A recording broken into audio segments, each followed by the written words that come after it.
So let's look at the ZiG. The government has recently introduced a new currency called ZiG. According to news, it's backed by gold. And I know you're marketing Zimbabwe across the world. What can Zimbabwe do to, because on one hand there is this aspect that we talk about which is still hanging around sanctions. We're trying to market the country and people are interested in coming because there's a lot of minerals.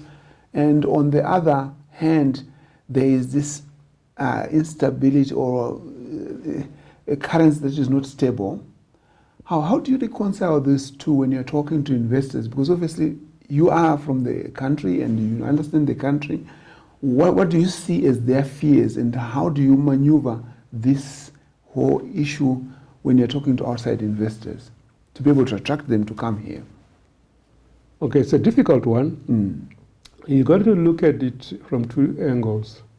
There's a certain type of investor that sees the current instability in the currency as temporary, and they take a long-term view. The Chinese are taking that view. But forget the currency. What we are after are the resources. So we are putting in money. I mean, I don't know if you've been to Manise steel plant in Buma. It's a marvel. It's a $1.5 billion investment. When it's finished in 5 years' time, it will be a $10 billion investment. It's going to be the biggest steel plant in Africa, including South Africa. And that investment is made by people with a long-term perspective who are not worried about the short-term currency fluctuations.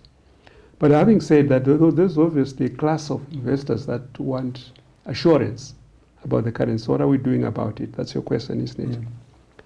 Now, with regards to the ZiG that's been recently introduced as recently as April 5 this year, the first time I am very much in favor of de-dollarization.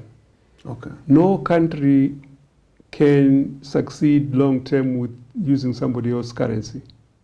You need your own currency, your own domestic currency, so that you're not chained to the US dollar, so that your cost structures are different from the US dollar kind of driven cost structures.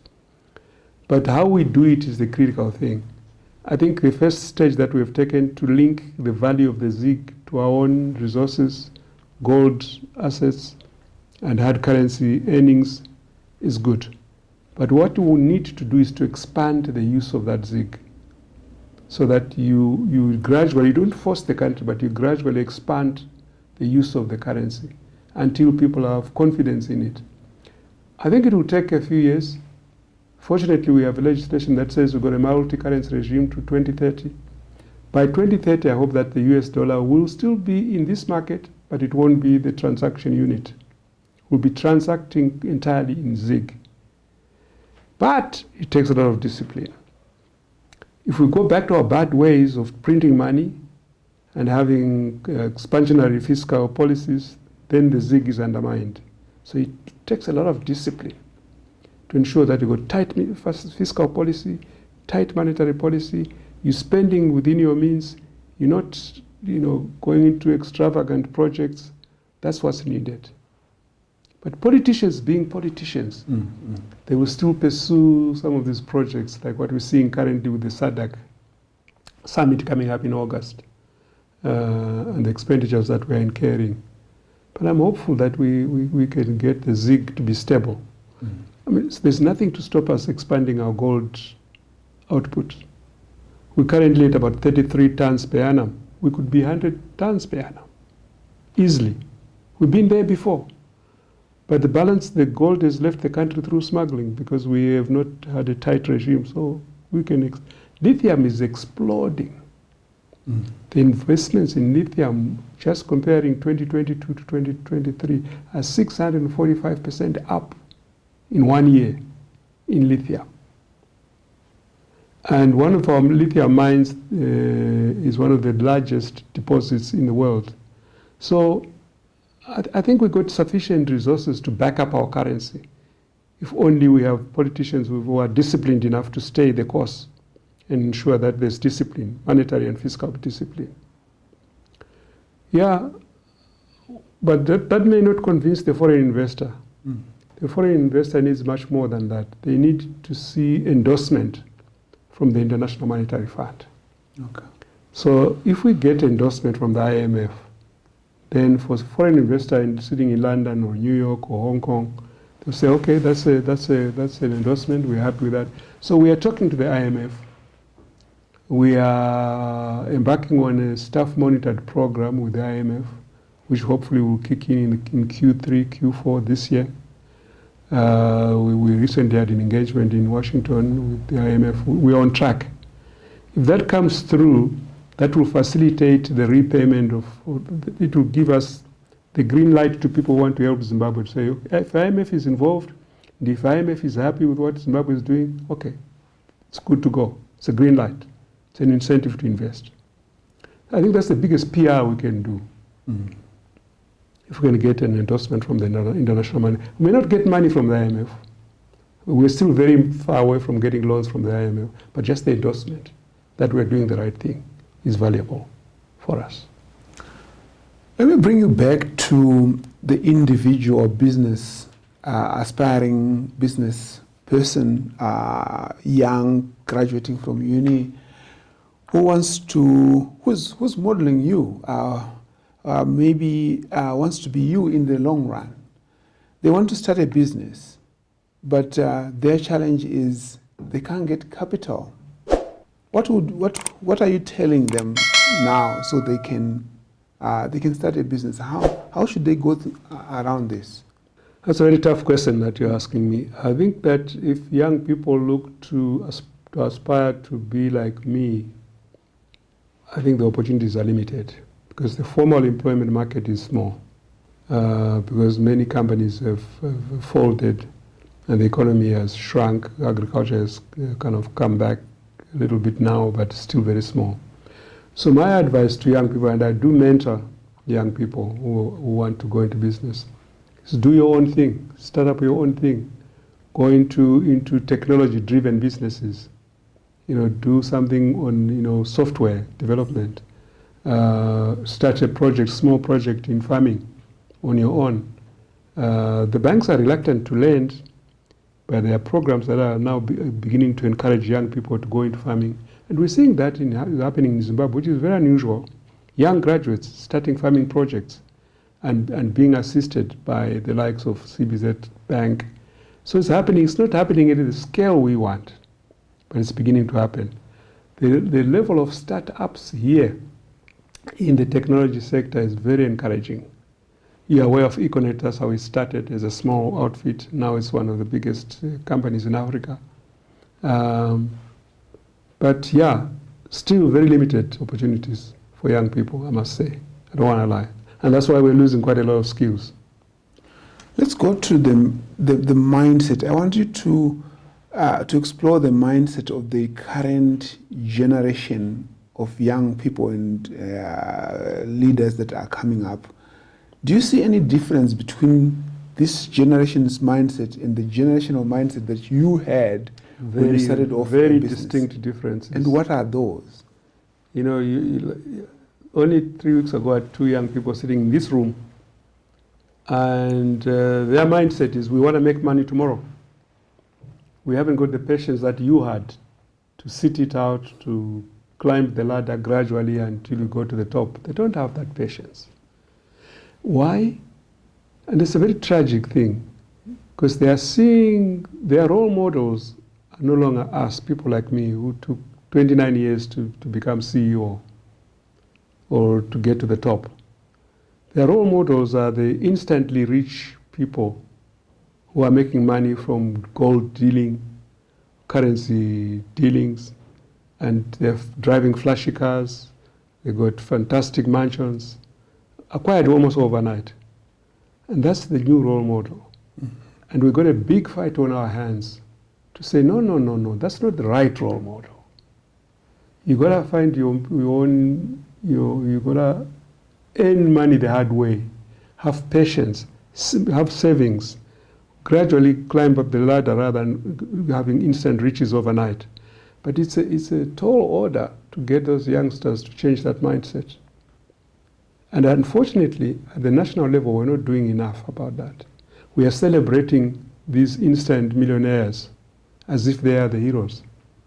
And that's a real tragedy, that, because millions of youngsters are going to grow up thinking that's the way to do it. Mm. You find a gold mine and you're okay. You got gold bars, you're trading, and I've had people saying, why should I go to university? And a lot of youngsters say, well, I want to be a supplier to government. Because if I'm a supplier to government, almost like the disease that's afflicted South Africa, the BEE, Black Economic Empowerment, where things just come to you without any effort. It's highly destructive of the work ethic. It undermines a country's fabric, moral fabric. And we are losing that battle, I'm afraid. So we try very hard. We try to mentor these youngsters, say, no. Do things that you are proud of, so that tomorrow you can say you have a reputation for honesty and principle, and you're earning your money honestly. That whether they're listening to us, I have my doubts. Okay, I'll come back to that question again later on in conclusion. I want to move on to the institutions of higher education, including tertiary institutions, university, colleges. In your opinion, are they still producing what you need for this economy given the time in which Zimbabwe is? Okay. To be able to explore the opportunities given the whole context of issues that we have discussed, from the ZIG, inflation, the collaborations across the region. Are graduates that are coming out of university, are they best placed to be able to live and be productive in this economy, or are they, or perhaps I should say, are they necessary? A college is still necessary? Yeah, let me look at it from a number of angles. The first one is, when I went to university myself here in this country, there was only one university, University of Rhodesia. And it was considered one of the best in the region. And people came from other countries to attend university here. Now we have 16 or 17 universities in Zimbabwe. And the focus has shifted from producing quality graduates to the numbers, just expanding numbers. It's a business now. People are looking at the revenues collected from student fees. So that expansion has cost us in terms of quality of the graduate we're producing. When we as employers interview graduates from the current universities, they fall short of our requirements. So that's one problem. They're too academic. There's little link to the actual work on the ground in terms of factory knowledge and manufacturing knowledge and all that. So I think there's too much emphasis on theoretical knowledge. But my biggest worry is that we're not paying attention to technical skills, the artisan training, engineering, the STEM kind of focus. When we did a study in 2019, the government discovered that we got almost like an 86% gap, skills gap, when it comes to artisan level skills. Your mechanics, your boiler maker, the guys who make the industry run. At that level, we are lacking seriously. We used to have a very robust apprenticeship training program in Zimbabwe, but we've lost those apprentices, those qualified mechanics and artisans, to the likes of Australia, unfortunately, to New Zealand, unfortunately, to Canada, unfortunately. They've left Zimbabwe in droves. So we need to rebuild that skill space by opening more technical colleges, but not theoretical colleges, but practical skills focused, artisan skills training. Because with the industrialization that I see happening in Zimbabwe, we need people of that caliber to actually run those industries that are coming up in the future. A specific area of business in Zimbabwe, particularly that is, which you've already mentioned, which is technology, which is also includes agri and mining, because those are the major revenue earners, if I want to quote some of your words. What is it that Zimbabwe should do obviously you are not in government, but you get in contact with leaders who are in government and probably also your colleagues in private sector. According to you, what are the things that this country needs to do to be able to move in the right direction, which obviously you might have shared some of them already, but also you might also have discussed with colleagues. Obviously, it's your perspective. It doesn't have to be what the government is doing, but in your perspective, what should be the next steps for government? Where should be the government's focus be, given the challenges that are multiplicity, coming from different angles? What are the top priority challenges that the government needs to fix? I think the government needs to push the drive towards value addition, industrialization, in other words, in every sector.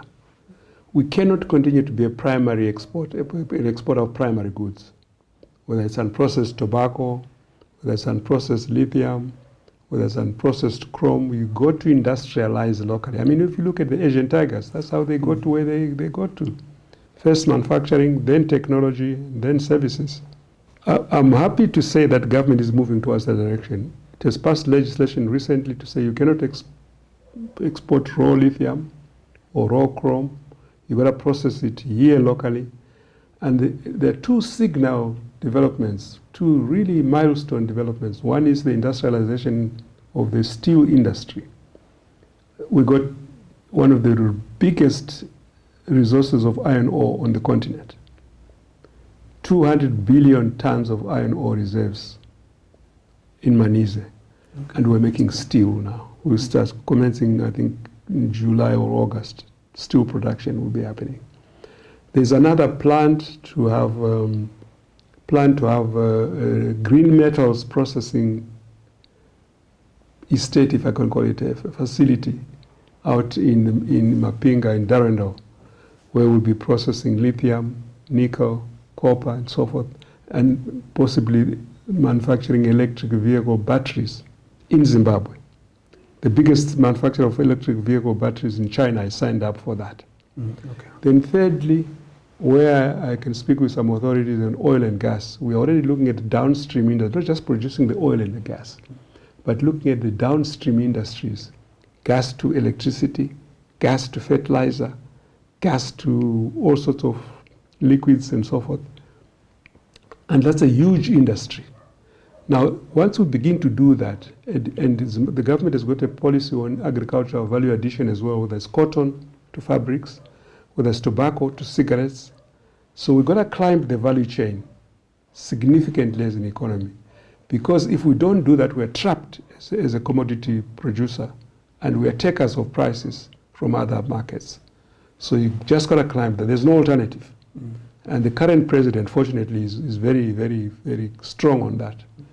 I think that's, if you do that, and you combine that with the right policies on title deeds, right across the whole chain, homes, farms, and so forth, then the combination is unstoppable. I want to look at agriculture, which you quoted rightly, that is one of the major sources of employment, growth, potential for Zimbabwe, and also you touched on title deeds. What would be, if those things that you are talking about happen, title deeds are there, and so on and so forth, what do you see the trajectory of growth being in the next 10 years? Obviously. Wow. I tell you, Zimbabwe could surprise people. I see double-digit growth in this economy if those things happen quickly. We need to do that. I can see that Zimbabwe could become the Singapore of Africa if we get things right, because we've got everything right. The position is perfect, the regional hub, the resources are there, the population is highly educated, so everything just needs to come together to get that lift that we need, that dramatic lift. Our problems are behind us on land and so forth. So I think the vision, the politicians just need to stand back and allow the private sector to take the lead, which is happening, by the way, which is happening now. Reluctantly at first, now they are actually saying to us, come, take the lead, move forward. You know the answers. You can mobilize the capital. When I look at Zimbabwe, actually, my son is a private equity person. He worked for Goldman Sachs in New York for 7 years. But when he saw the opportunities here, he came back and he set up a private equity firm here in Zimbabwe. And they're investing in 26 African countries. And he says the conversation we have around the dinner table is, Dad, the opportunities here are so many that I did need to be here. Because he's seeing beyond the current potholes that we see on our roads. And this is the challenge that I always say to people. Don't look at the potholes. Don't look at the condition of the roads. Don't look at the load shedding in electricity terms. Don't look at the ramshackle vehicles on our streets. Look at the future, the potential of this country.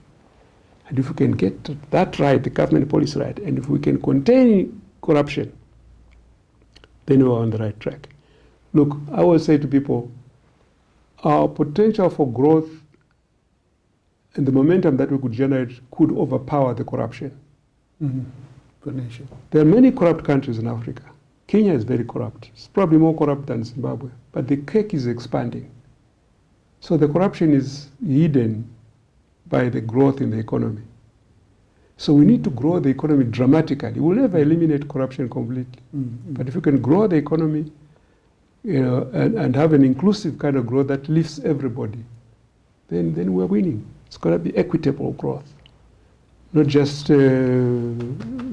different isolated oases of growth, but the entire economy lifted.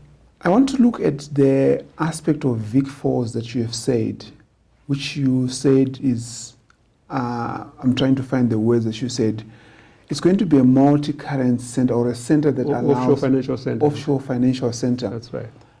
How will that offshore financial center operate?